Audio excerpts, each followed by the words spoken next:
মাঝে মাঝে মনে হয় কিসের আনন্দ, কিসের এত হাসি উল্লাস। একদিন মরতে হবে, একদিন মরতে হবে, হতেই হবে লাশ। মাঝে মাঝে মনে হয় কিসের আনন্দ, কিসের এত হাসি উল্লাস। মাঝে মাঝে মনে হয় কিসের আনন্দ, কিসের এত হাসি উল্লাস। মা বাবা ভাই বোন আছে যত স্বজন,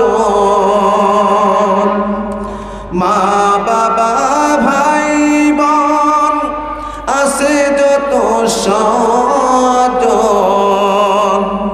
সব কিছুই সেরে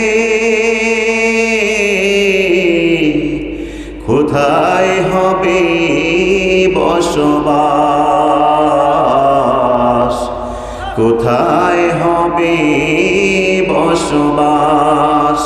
মাঝে মাঝে মনে হয় কিসের আনন্দ, কিসের এত হাসি উল্লাস। মাঝে মাঝে মনে হয় কিসের আনন্দ, কিসের এত হাসি উল্লাস। করেছি যত পাপ জানি না হবে কি মা, করেছি যত পাপ জানি না হবে কি মা। শেষ বিচার দিনে সব হবে প্রকাশ। মাঝে মাঝে মনে হয় কিসের আনন্দ, কিসের এত হাসি উল্লাস। মাঝে মাঝে মনে হয় কিসের আনন্দ, কিসের এত হাসি উল্লাস। ঠিক কিনা বলেন? আর কত চাও শহীদ খোদা, আর কত কান্দ, আসবে কবে এই জমিনে তোমারই শাসন। কথা বলেন ঠিক কিনা? কোরআনের শাসন আমরা চাই কি চাই না? আর কত চাও শহীদ খোদা, আর কত কান্দ, আসবে কবে এই জমিনে তোমারই শাসন। আসবে কবে এই জমিনে তোমারই শাসন। যারা শুধুই চেয়েছিল তোমার দিনের জয়, জালিম শাসক ভুলেটে তাদের জীবন করলো ক্ষয়। ঠিক কিনা? যারা শুধুই চেয়েছিল তোমার দিনের জয়, জালিম শাসক ভুলেটে তাদের জীবন করলো ক্ষয়। ও দয়াময় গো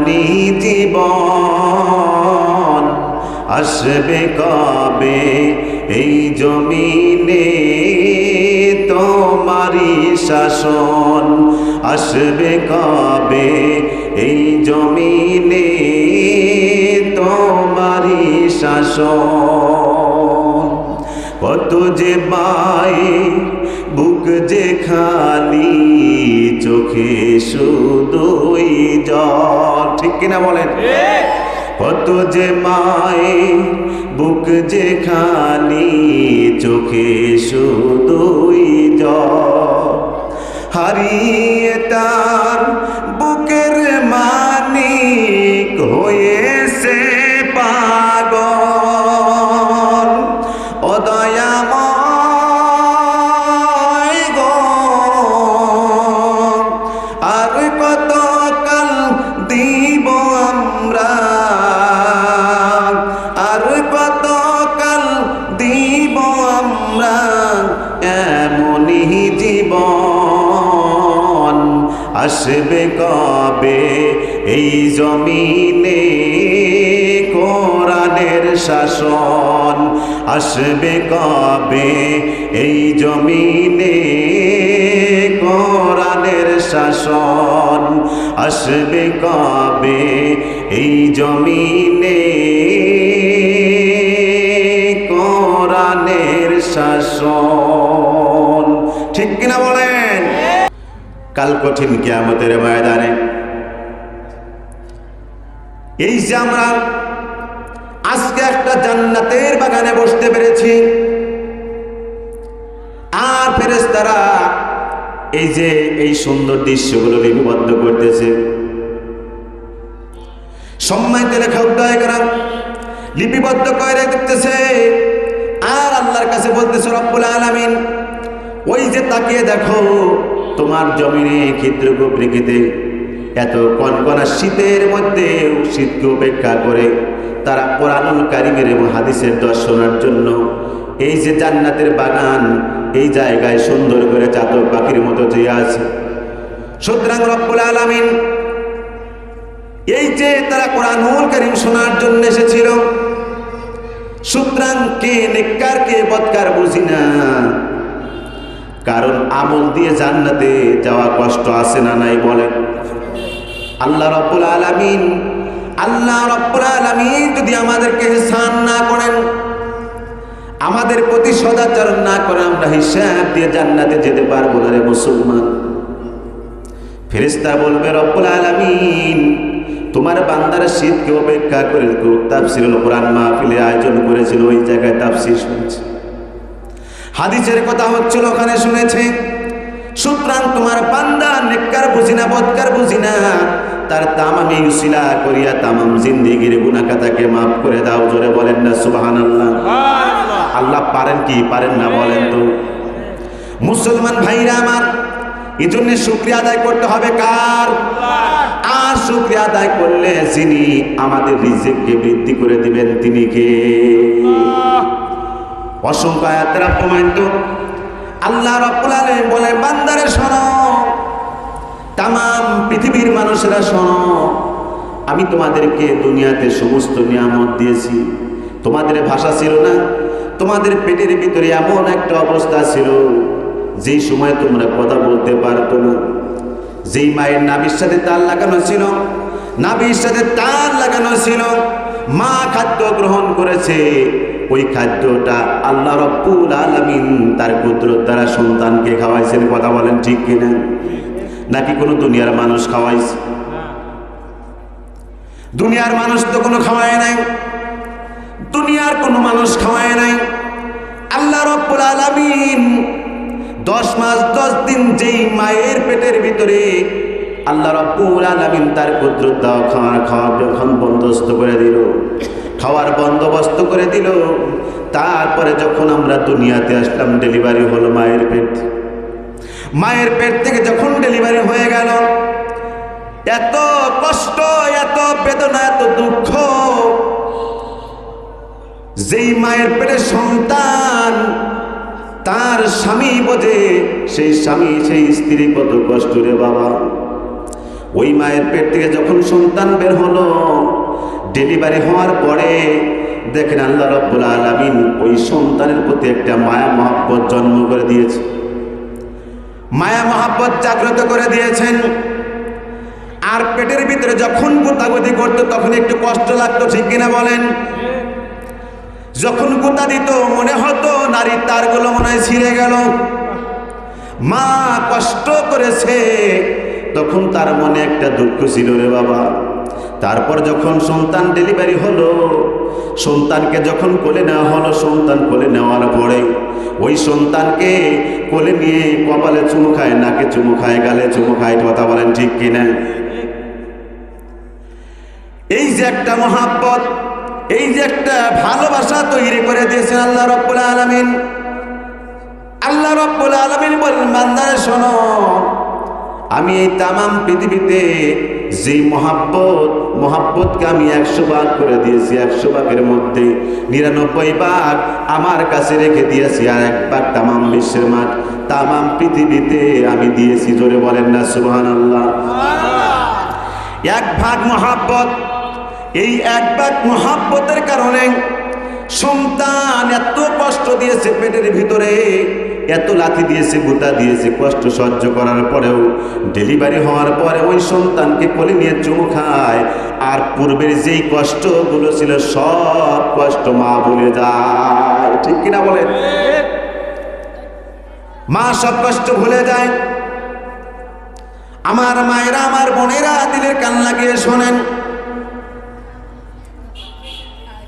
আমার মা বোনদের জন্য আমল করা সহজ, আমল করা সহজ, জান্নাতে যাওয়াও সহজ, কথা বলেন ঠিক কিনা?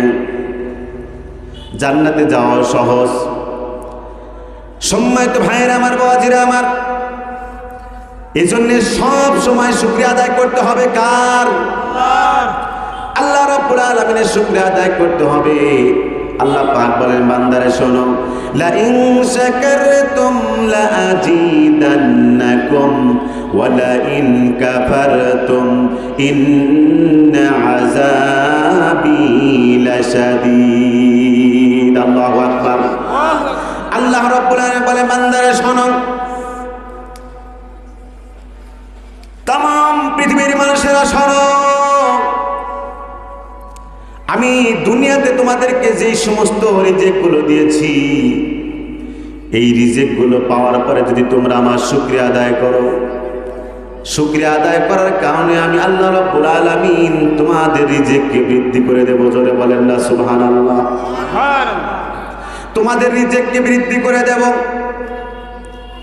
আর যেই নিয়ামত দিয়েছি, এই নিয়ামত পাওয়ার পরে যদি তোমরা আমার শুকরিয়া আদায় না করো, তাহলে আমি আল্লাহ সুবহানাহু ওয়া তাআলা তোমাদেরকে কঠিন আযাবে গ্রেফতার করব। জোরে বলেন না নাউযুবিল্লাহ। বন্ধুগণ আমার, ভাইরা আমার, বাবাজিরা আমার, এই জন্য শুকরিয়া আদায় করতে হবে কার? আল্লাহর। সেই আল্লাহ রাব্বুল আলামিন আমাদেরকে সৃষ্টি করেছেন, সেই আল্লাহ রাব্বুল আলামিনের যদি শুকরিয়া আদায় করি, তাহলে যেই নিয়ামত দিয়েছেন এই নিয়ামতগুলো আরো বৃদ্ধি হবে। জোরে বলেন সুবহানাল্লাহ। সম্মানিত ভাইয়েরা আমার, বাবাজিরা আমার, আমি যে সূরাটি তেলাওয়াত করেছি সেই সূরাটির নাম হলো সূরাতুল ফিল। নাম কি? সূরা ফিল। বুঝছেন না? ছোট্ট একটি সূরা, কি বলেন? সকলেরই পরিচিত, সকলেরই পরিচিত, কারণ এই সূরা মাগরিব ওয়াক্তে বেশি পড়ানো হয়, ঠিক কিনা বলেন? ছোট ছোট সূরাগুলো মাগরিবের নামাজে বেশি পড়া হয়। সূরা ফিল 5টি আয়াত বিশিষ্ট। কয়টি আয়াত? মাত্র 5টি আয়াত। এই সূরা ফিল, ফিল মানে কি জানেন? ফিল মানে হাতি। ফিল মানে কি? হাতি। ছোট প্রাণী না বড় প্রাণী? সবচাইতে বড় প্রাণী। কি বলেন? সবচাইতে বড় প্রাণী। ওই যে কথায় বলে যে হাতি মরলেও লাখ টাকা, বাঁচতেও। যুদ্ধের ময়দানে মানুষ মারা গেলে কি হয়? শহীদ। আর বাঁচলে কি হয়? গাজী। এখন মরলে শহীদ, বাঁচলে গাজী, দাম দুটোই আছে না নাই? দেখেন না আমাদের বাংলাদেশে সেই যুদ্ধ গিয়েছে কত সালে, এখনো মুক্তিযুদ্ধ আছে, আছে না নাই? কিছু আছে ভুয়া মুক্তিযোদ্ধা, চোর বাটপার, এগুলো করে ভুয়া মুক্তিযোদ্ধা হয়েছে। যারা দেশের সাথে গাদ্দারি করেছে তাদের মধ্যে থেকে কিছু মুক্তিযোদ্ধা তৈরি হয়েছে, কথা বলে ঠিক কিনা? আর যারা দেশের জন্য নিঃস্বার্থভাবে জীবন দিয়েছে তারা সঠিক মুক্তিযোদ্ধা হয়েছে। তাদের দেশের প্রতি ভালোবাসা ছিল, মহব্বত ছিল। সম্মানিত ভাইরা আমার, আজকে জুমায় আমি আলোচনা করেছি সূরা নাসর থেকে আল্লাহর সাহায্য আলোচনা করেছিলাম। সম্মানিত ভাইরা আমার, যে কথা বলতেছিলাম, যে সূরাটি তেলাওয়াত করেছি সূরার নাম হচ্ছে সূরা ফিল। ছোট প্রাণী না বড় প্রাণী? পিপিলিকার চাইতে বড় নাকি? পিপিলিকার ছোট প্রাণী, আর হাতি অনেক বড়। সম্মানিত ভাইরা আমার, আল্লাহ রাব্বুল আলামিন এত বড় প্রাণী নামে একটি সূরাই দিলেন। কেন দিলেন? মানুষকে বোঝাচ্ছে সন্ত্রাস যারা, তারা ছোট হয় না বড় হয়? বলেন, বড় না? আমার হাতে অস্ত্র নাই, সন্ত্রাস যে পড়ে তার কাছে আমি কাবু কিনা? কিন্তু আমার আল্লাহ রাব্বুল আলামিন যদি তার হাতকে যদি ভেঙে দেয়, গুঁড়িয়ে দেয়, বলেন তো এটা সহজ না কঠিন? সহজ না? কথা কি বুঝতেছেন? হাতি তো আল্লাহ পাক সৃষ্টি করেছেন, হাতির শক্তি আছে বেশি ঠিক, কিন্তু আমার আল্লাহ রাব্বুল আলামিন গজব দিয়ে যদি নিষ্পেষিত করে দেয়, বলেন তো ঠেকানোর কেউ আছে? সম্মানিত ভাইরা আমার, এজন্যে আমি বেছে দিয়েছি ছোট্ট একটি সূরা ফিল। এই সূরা ফিলের ভিতরে আল্লাহ পাক কি বলছেন? মক্কি সূরা। এই সূরা হচ্ছে মক্কি সূরা। কি সূরা? আর এই হস্তওয়ালা বাহিনীদের সাথে যখন যুদ্ধ হলো তখন কিন্তু রাসূল কিন্তু জন্ম নেন নাই। কিতাবের মধ্যে এসেছে তার 50 দিন পূর্বে এই ঘটনাটি ঘটেছিল, কিন্তু আল্লাহ রাব্বুল আলামিন তার হাবিবকে সুন্দর করে বর্ণনা করে করে সুন্দর করে বুঝিয়ে দিয়েছেন। সুবহানাল্লাহ। সম্মানিত ভাইরা আমার, বাজির আমার, ইউসুফ জুলেখার কাহিনীর সময় কি রাসূল ছিলেন? বলেন। কিন্তু জানায় দিয়েছেন কে? জানায় দিয়েছেন আমার আল্লাহ রাব্বুল আলামিন। একটা সূরাই সুন্দর করে আহসানাল কাসাস, সুন্দর একটা কাহিনী দিয়ে আল্লাহ রাব্বুল আলামিন এই সূরাটা নাজিল করে জানায় দিলেন। সুবহানাল্লাহ। সম্মানিত বাবাজিরা আমার, সূরা ফিল আমি আগে অনুবাদটা পড়ে নিচ্ছি, তারপরে বিস্তারিত বললে বুঝবেন, ব্যাখ্যা বিশ্লেষণ করলে বুঝবেন, ঠিক কিনা বলেন? আগে তরজমাটা পড়ে নিচ্ছি।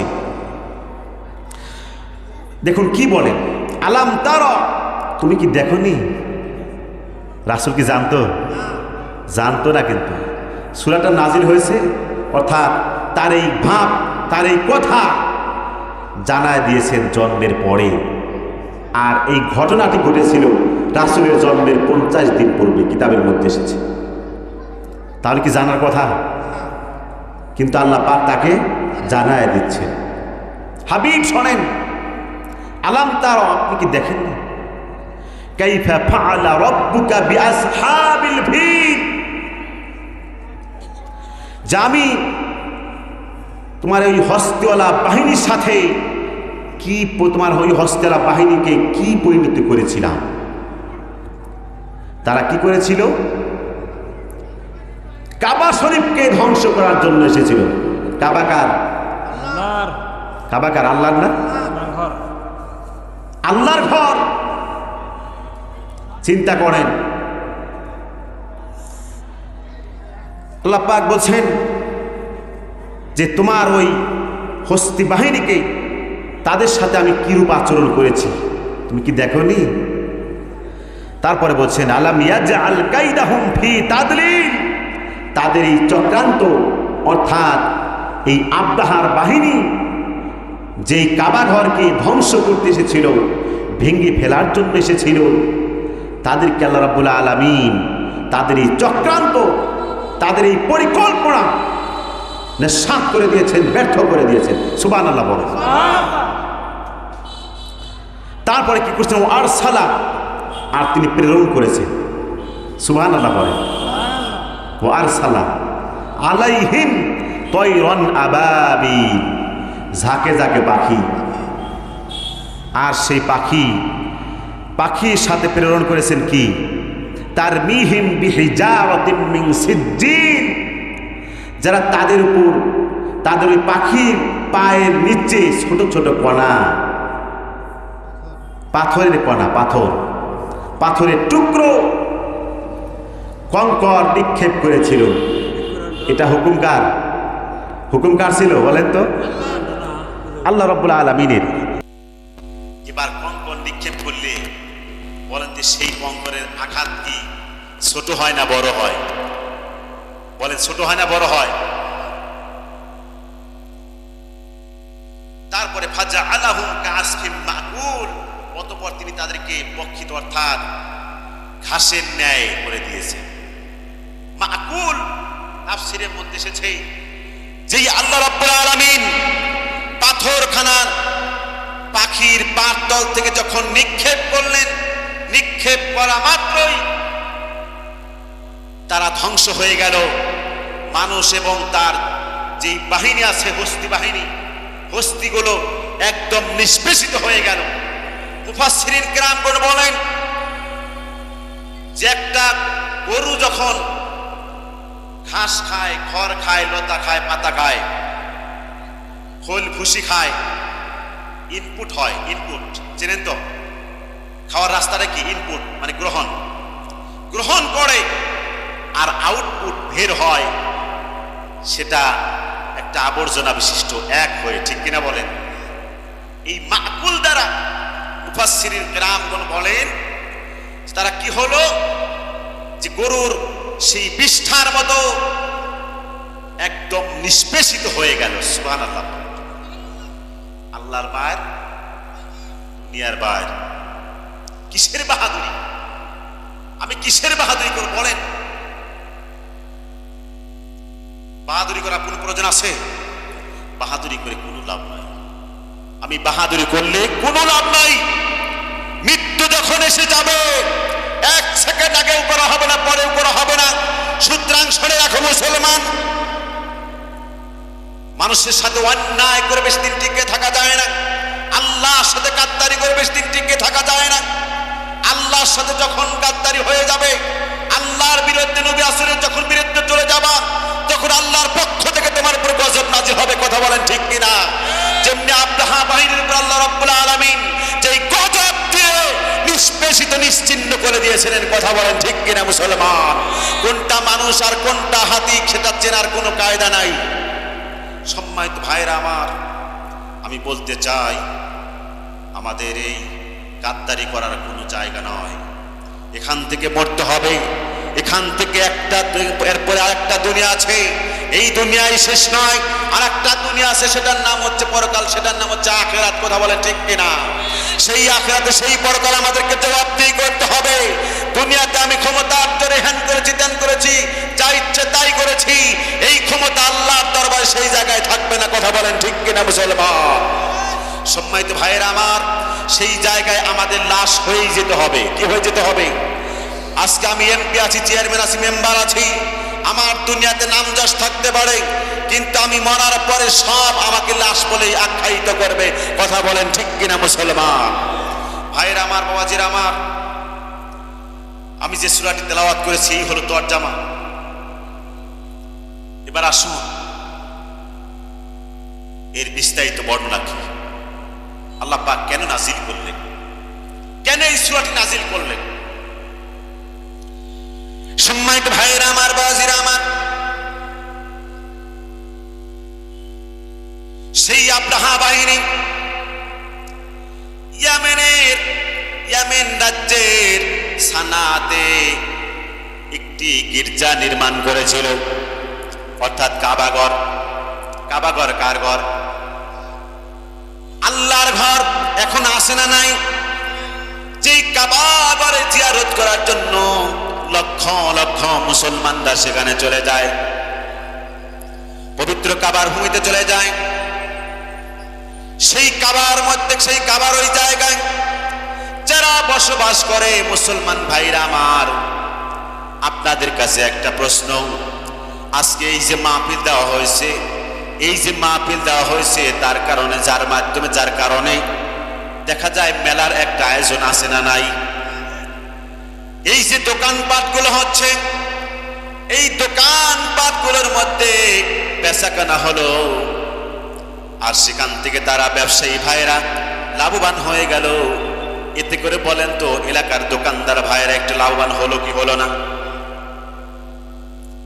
তাদের ব্যবসা জমজমাট হলো।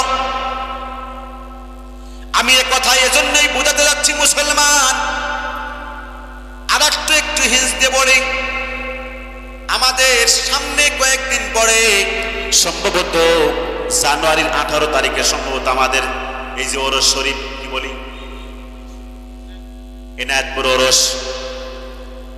এই যে এনায়েতপুর ওরসের ভেতরে একটা জায়গাকে কেন্দ্র করে ওই জায়গায় লক্ষ লক্ষ মানুষ আসবে।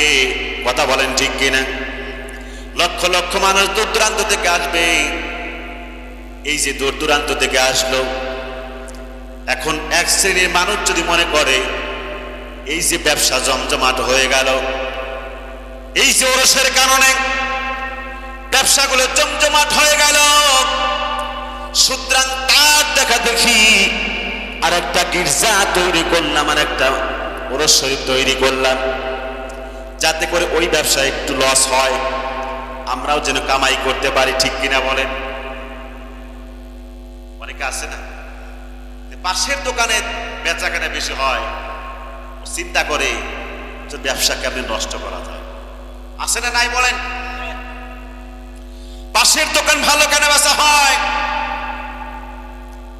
আমাদের মতো কিছু মানুষের কিছু খাসলত আছে যে ও বেচা কেনা বেশি করবে, কেমন করে করে এটা দেখে দেব। এরকম লোক আছে না নাই বলেন? এটা করা যাবে? আপনি দোয়া করেন, আপনি দোয়া করেন যে আল্লাহ তার ব্যবসা ভালো করে দিয়েছো, তার সাথে আমার ব্যবসাটা ভালো করে দাও। আল্লাহ আমার অমুক ভাইয়ের বিল্ডিং 5 তলা, আমার দেখে আফসোস করার কোনো কারণ নাই। আল্লাহ ওর বিল্ডিং আরো বাড়ায় দাও, তার সাথে আমাকেও দাও। সুবহানাল্লাহ।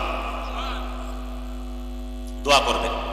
আমরা কি করি? উল্টা দোয়া করি। ঠিক কিনা বলেন?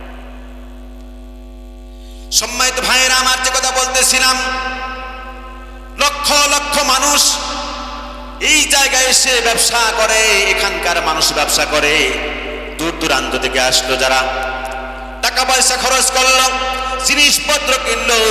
বলেন তো বন্ধুরা আমার, ওই জায়গায় ওই এলাকায় একটু লাভবান হলো কিনা? এই যে লাভবান হলো, ব্যবসা জমজমাট হলো। আজকে একটু খেয়াল করে দেখেন, সামনে রমজান মাস, তারপরে জিলকদ মাস, জিলহজ মাসে যেই হজ করতে যায় হাজী সাহেবরা, বাংলার জমিন থেকে নয়, সারা বিশ্বের ময়দান থেকে, বিশ্ব থেকে, প্রত্যেকটা দেশ থেকে হাজার হাজার লোকেরা ওই জায়গায় চলে যায় হজ করতে, কাবা শরীফ জিয়ারত করার জন্য, কাবা ঘর জিয়ারত করার জন্য চলে যায়। মুসলমান ভাইরা আমার, জিয়ারত করার জন্য লক্ষ লক্ষ মানুষ চলে গেল। বলেন তো ওর সব কিছুকে এখান থেকে নিয়ে যেতে পারে? কিছু জিনিস নিয়ে যায়, আবার দেখা যায় ওই জায়গা থেকে হজ করতে গেলে অনেক কাজ সম্পন্ন, অনেক কর্মকাণ্ড আছে, কার্য সম্পন্ন করতে হয়। দেখা যায় ওই জায়গায় ব্যবসা চলে, দোকানদারি চলে, স্বর্ণের ব্যবসা থেকে শুরু করে এরকম ভাবে প্রত্যেকটা ব্যবসা জমজমাট ভাবে চলতে থাকে। কথা বলেন ঠিক কিনা মুসলমান?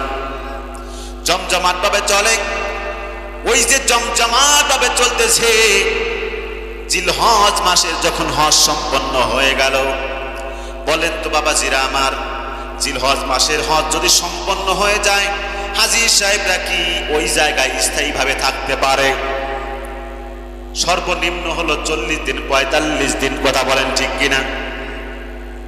40 দিন 45 দিন কিংবা 50-60 দিন থাকতে পারবে, কিন্তু তারপরে তাকে এই দেশেই ফিরে আসতে হবে, যেই জায়গায় তার বসবাস সেই জায়গায় আসতে হবে বাবাজিরা আমার। এবার চিন্তা করে দেখেন, ওই জায়গায় যেই জিনিসপত্রগুলো আপনি কিনলেন, ওই জায়গায় শুধু আপনি কিনতেছেন না, লক্ষ লক্ষ মানুষ কিনতেছে, কোটি কোটি তারা ইনকাম করতেছে, টাকা ইনকাম করতেছে। ইনকাম করার পরে যখন এই যে হজের মৌসুম শেষ হয়ে যাবে, হজের মৌসুম শেষ হয়ে যাওয়ার পরে বলেন তো তাদের কি ওই জায়গায় কেনা বেচা কি আগের মতো হবে? ওই জায়গায় তো কেনা বেচা আগের মতো হবে না। এই যে একটা দেখেন দ্বিধা,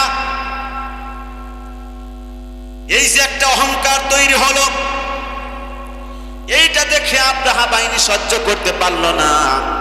মুসলমান ভাইরা আমার, এরকম লোক আছে না নাই? কথা কি বাস্তব না অবাস্তব? আমি সরাসরি তাফসীর থেকে কথা বলছি মুসলমান ভাইরা আমার।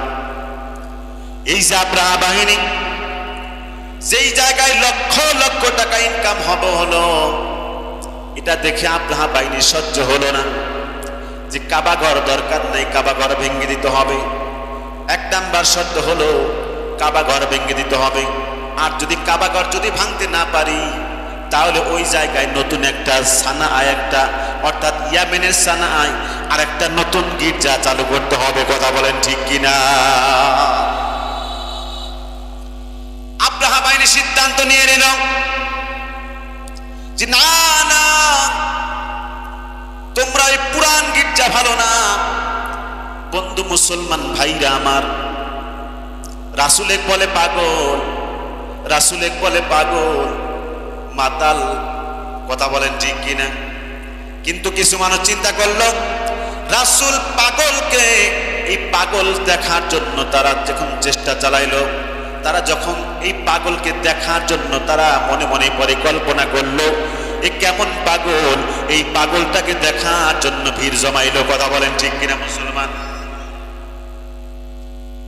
তো এবার যখন সিদ্ধান্ত গ্রহণ করল, যদি এই কাবাঘর যদি ভাঙতে না পারি, তাহলে আর একটা নতুন কাবাঘর তৈরি করতে হবে, গির্জা তৈরি করতে হবে। সিদ্ধান্ত অনুযায়ী ওই জায়গায় আর একটা নতুন গির্জা তৈরি করলো, আর চতুর্দিকে ক্যানভাস করে বেড়াইলো। চতুর্দিকে তারা সরিয়ে দিচ্ছে যে ওটা পুরান গির্জা, ওখানে যাওয়া যাবে না, ওটা ভালো নয়, কথা বলেন ঠিক কিনা? পুরান গির্জা, ওটাই আর যাওয়া, যে কাবা ঘর পুরান হয়ে গেছে, সুতরাং ওই জায়গায় আর যাওয়া যাবে না, যেতে হবে কোন জায়গায়? আব্রাহা সিদ্ধান্ত নিল যে আমি নতুন একটা গির্জা তৈরি করলাম, সুতরাং এই জায়গাতেই তোমরা ব্যবসা বাণিজ্য জমজমাট বা ব্যবসা করবা। সম্মানিত ভাইয়েরা আমার, এই সিদ্ধান্ত যখন নিল, আব্রাহার সিদ্ধান্ত অনুযায়ী ওই জায়গায় নতুন করে গির্জা তৈরি করা হলো, আর চতুর্দিকে কথাটা সরিয়ে দেওয়া হলো, তোমরা ওই পুরান কাবা ঘরে তোমরা ওখানে যাবা না, ওখানে নামাজ পড়বা না, ওখানে তওয়াফ করবা না, ওখানে যাবা না। এই জায়গায় নতুন গির্জা তৈরি করা হয়েছে, এই নতুন গির্জায় তোমরা আসবা, আর এই নতুন গির্জার চতুর্পাশে তোমাদেরকে জায়গা করে দেওয়া হবে। এই জায়গায় তোমাদেরকে ব্যবসা জমজমাট হয়ে উঠবে। দেশ বিদেশ থেকে, সব দেশ থেকে সমস্ত লোকজন এসে তারা এখান থেকে মাল সামানা কিনে নিয়ে যাবে। সুতরাং তাদের ব্যবসা, তাদের ওই গির্জা, পুরান গির্জাটা শেষ হয়ে যাবে, আমরা নতুন গির্জা চালু করব, আমাদের ব্যবসা জমজমাট হয়ে যাবে। সম্মানিত ভাইয়েরা আমার, এই সিদ্ধান্ত যখন করল, এই সিদ্ধান্ত করার পরে নতুন গির্জা তৈরি করলো তারা ওই গির্জায় আরাধনা করে। এবার কিছু যুবক সিদ্ধান্ত নিয়েছে, যুবকরা ইসলামের জন্য কার্যকর, কথা বলেন ঠিক কিনা? ও বন্ধু যুবক মুসলমান ভাইরা আমার, তোমাদেরকে বলছি মুসলমান যুবক, যুবকদের অবদান ইসলামের সবচাইতে বেশি, কথা বলেন ঠিক কিনা মুসলমান? যুবক ছিল হযরত ওমর রাদিয়াল্লাহু তাআলা আনহু, যুবক ছিল হযরত উসমান রাদিয়াল্লাহু তাআলা আনহু, যুবক ছিল আলী রাদিয়াল্লাহু তাআলা আনহু, একদম টাটকা যুবক। যুবকদের অবদান ইসলামের সবচাইতে বেশি। আর যুবকরা যদি ইসলামের সহিত ছায়াতলে আসে, বলেন তো বাতিল শক্তি পালাতে বাধ্য হবে, কথা বলেন ঠিক কিনা? সম্মানিত ভাইরা আমার, এবার যখন এই আব্রাহা ব্যবসা জমজমাট করবে, কিন্তু মানুষ কত পাগল বলেন, অবস্থা ভালো না। এবার সিদ্ধান্ত করলো, এবার যখন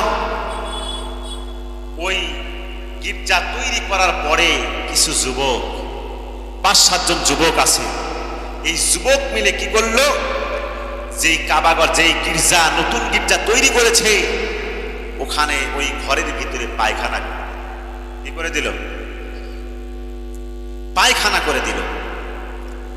পায়খানা করে দেওয়ার পরে এবার আব্রাহা তার বাহিনী নিয়ে ভিতরে দেখে যে অবস্থা খারাপ, অবস্থা খারাপ। কে করেছে কাজ? এবার কোনো প্রমাণ পায় না, কাকে ধরবে? প্রমাণ ছাড়া কাউকে ধরতে পারে না।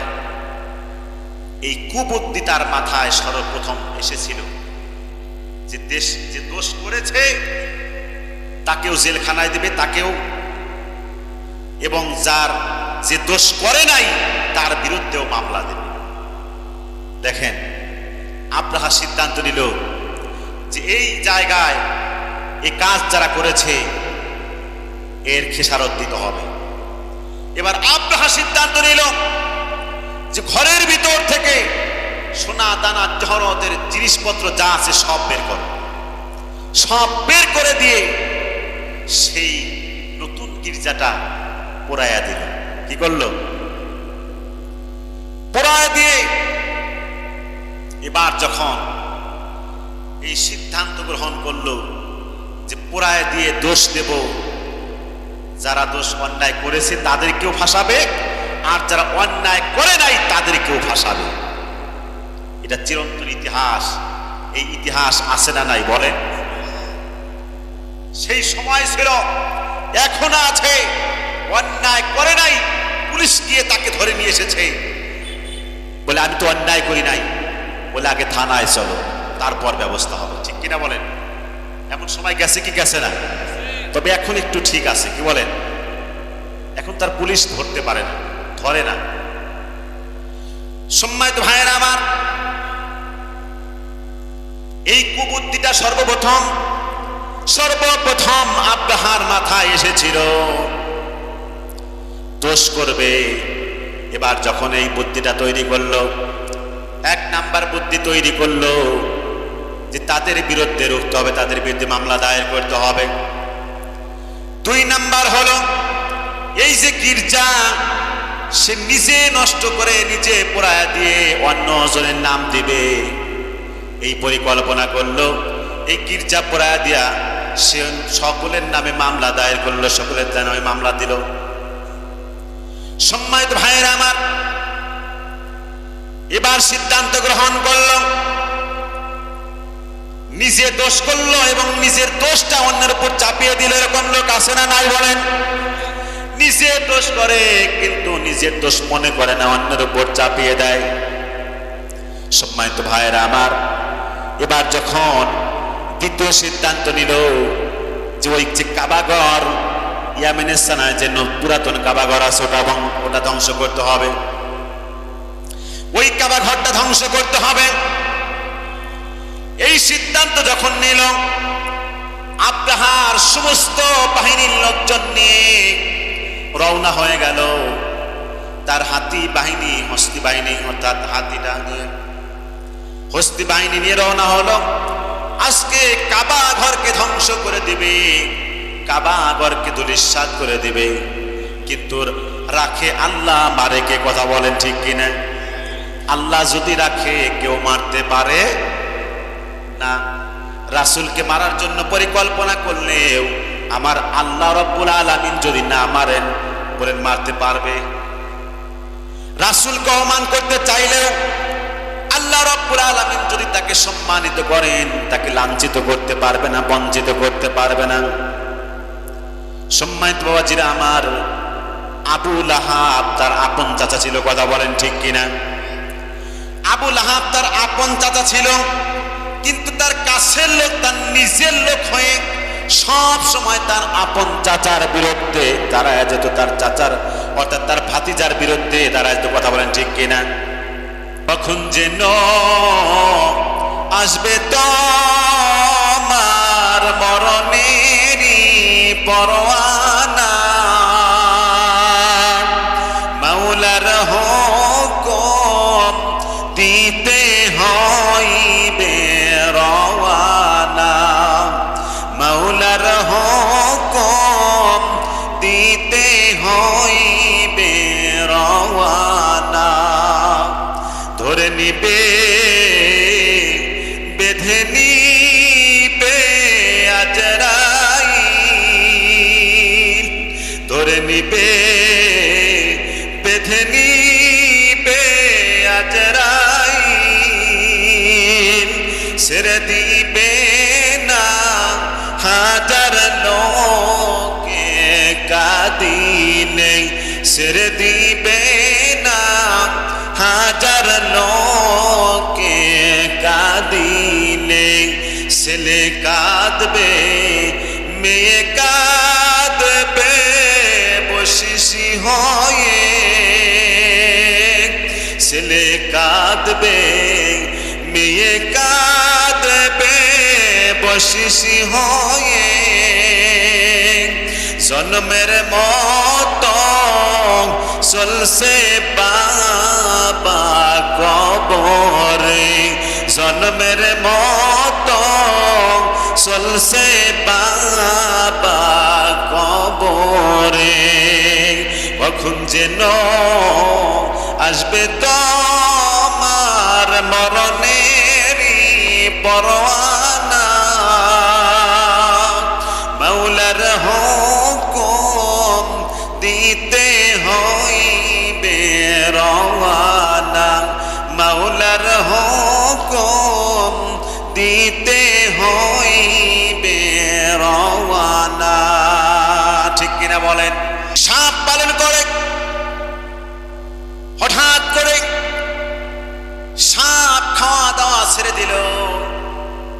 মহিলা চিন্তা করলো, হারে আমার সাপ খাওয়া দাওয়া ছেড়ে দিচ্ছে।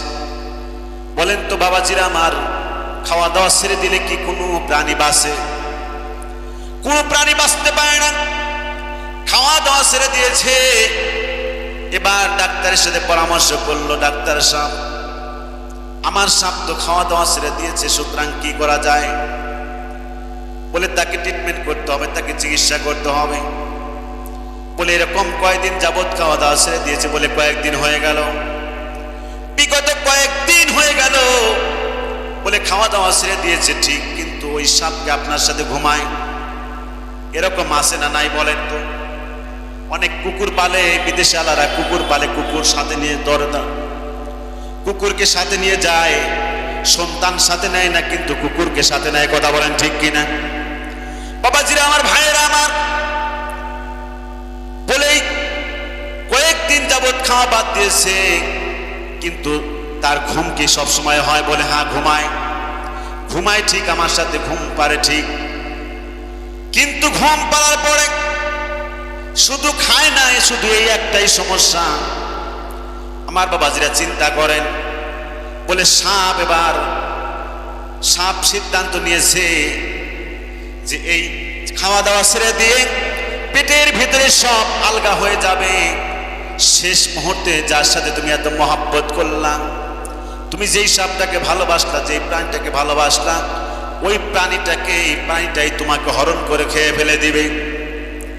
মুসলমান ভাইরা আমার, এত ভালোবাসে, এত সুন্দর করে লালন পালন করলো। সুন্দর করে লালন পালন করার পরেও সাপ যদি সিদ্ধান্ত নেয় মালিককে খেয়ে ফেলবে, তার ভালোবাসার মানুষকে খেয়ে ফেলবে, যেই তাকে খাদ্য দিয়েছিল, যেই তাকে সবসময় খাবার সরবরাহ করেছিল, যেই তাকে সবসময় লালন পালন করলো, এত ভালোবাসলো, তাকে যদি মারার জন্য পরিকল্পনা করে, খাওয়ার জন্য পরিকল্পনা করে। সম্মানিত ভাইরা আমার, বাবাজিরা আমার, আমাদের সমাজেও এমন এক শ্রেণীর লোক আছে যারা আপনাকে খুব ভালোবাসবে ঠিক, কিন্তু দেখা যায় এমন একটা সময় আসবে যেই সময় আপনার ক্ষতি করে ছেড়ে দিবে। কথা বলেন ঠিক কিনা? এমন লোক আছে না নাই? আপনার সাথে বন্ধুত্বের মতো থাকবে, সব সময় আপনার সাথে চলাফেরা করবে, কিন্তু আপনার ভালো দেখতে পারবে না। এমন একটা সময় আসবে যেই সময় আপনাকে ক্ষতি করে ছেড়ে দিবে। কথা বলেন ঠিক কিনা? এই আব্রাহা বাহিনী সিদ্ধান্ত গ্রহণ করলাম, তার হস্তি বাহিনী নিয়ে সব চলে গেল কাবা ঘরের দরজা, কাবা ঘরকে ধ্বংস করে দেওয়ার জন্য।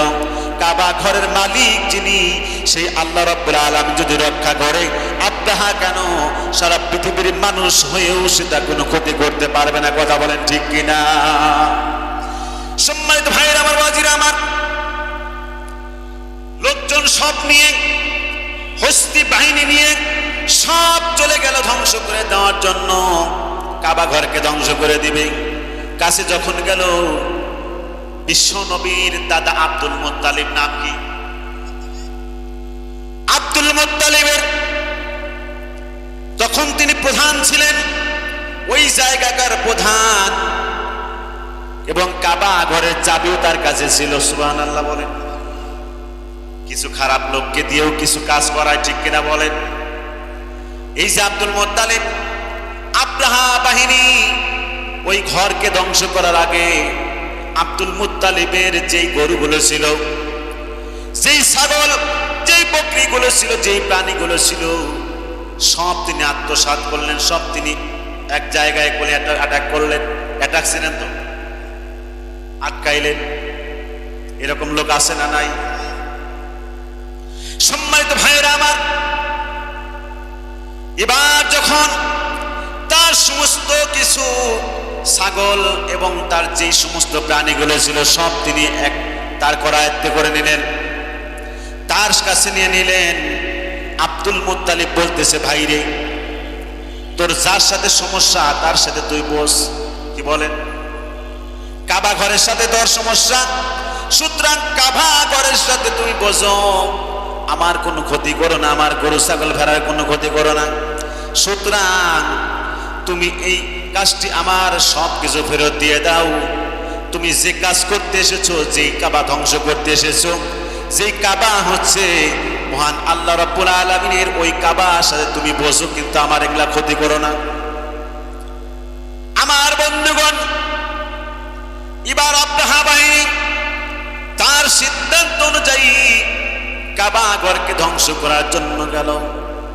আমার বন্ধুগণ, আল্লাহ রাব্বুল আলামিনের পক্ষ থেকে যখন ফয়সালা হয়ে গেল, আল্লাহ রাব্বুল আলামিন সূরা এই যে ফিল আয়াতে নাজিল করে জানিয়ে দিলেন, তারমিহিম বিহিজারাতিন মিন সিজ্জিল, অর্থাৎ এই যে পাথরের কণাগুলো, ওয়া আরসালা আলাইহিম তায়রুন আবাবিল, যেই পাখির পায়ের নিচে পাথরের টুকরোগুলো, ছোট ছোট টুকরোগুলো, এগুলো শক্তি আছে না নাই?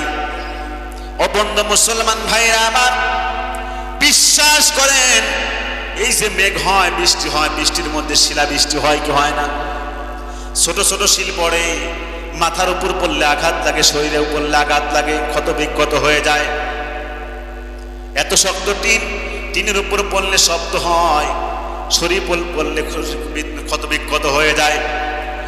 আল্লাহ রাব্বুল আলামিন ওয়া আরসালা আলাইহিম তায়রান আবাবিল, আল্লাহ রাব্বুল আলামিন এই যে পাখিগুলো প্রেরণ করলেন, ঝাঁকে ঝাঁকে পাখি প্রেরণ করলেন। এই পাখিগুলোর পাদদেশে, পায়ের ভিতরে একটা করে এই যে টুকরোগুলো দিয়ে, পাথরের টুকরোগুলো দেওয়া আছে, এই পাথরের টুকরোগুলো ছেড়ে দিলেন। ছেড়ে দেওয়ার সঙ্গে সঙ্গে কোনটা মানুষ আর কোনটা হাতি, কোনটা হাতিওয়ালা, এটা চেনার কোনো কায়দা নাই। আমি বলেছিলাম ইনপুট একটা, আউটপুট হচ্ছে আলাদা। ইনপুট বোঝা যায় কিন্তু আউটপুট বোঝা যায় না, কথা বলেন ঠিক কিনা? আল্লাহ রাব্বুল আলামিন এ কথা এভাবেই বুঝাচ্ছেন, ফাজআলাহুম কাসফিম মাকুল, যে তারা এমন অবস্থা হয়ে গেল যে আউটপুট দিয়ে যেমন কোনো কিছু বের হলে সেটা পাতা না লতা, এটা বোঝার কোনো কায়দা নাই। আমার আল্লাহ রাব্বুল আলামিন তাদের উপরে এই বিপদ দ্বারা এমন একটা এমন একটা নিশ্চয় করে দিলেন যে বোঝার কোনো কায়দা নাই কোনটা মানুষ আর কোনটা হাতি। ফাজআলাহুম কাসফিম মাকুল, তাদের নিশ্চিহ্ন করে দিলেন, গুড়া গুড়া করে দিলেন। সম্মানিত ভাইরা আমার, আমি যে কথা বলতেছিলাম যে আবু লাহাব কষ্ট দিয়েছে কাকে? আল্লাহ রাসূলকে। কি বলেন? দেয় নাই? সম্মানিত ভাইরা আমার, আবু লাহাব চেয়েছিল রাসূলকে অপমান অপদস্থ করব, অসম্মানী করবে। আবু লাহাব কঙ্কর নিক্ষেপ করেছিল, পাথর নিক্ষেপ করেছিল, কিন্তু পাথর নিক্ষেপ করেও তিনি শান্ত হন নাই।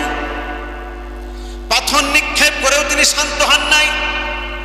আব্দুল্লাহর বেটা মুহাম্মদকে কেমন করে লাঞ্ছিত করা যায়, বঞ্চিত করা যায়, সব সময় তিনি এই টেনশন নিয়ে কাজ করতে, এই টেনশন ঘুরপাক খাইত। এই যে আবু লাহাব, তার সন্তান ছিল তিনটা। মাহতাব, উতবা, উতাইবা, নাম মনে আসছে? জানেন কি নাম? কি? মাহতাব, উতবা, উতাইবা।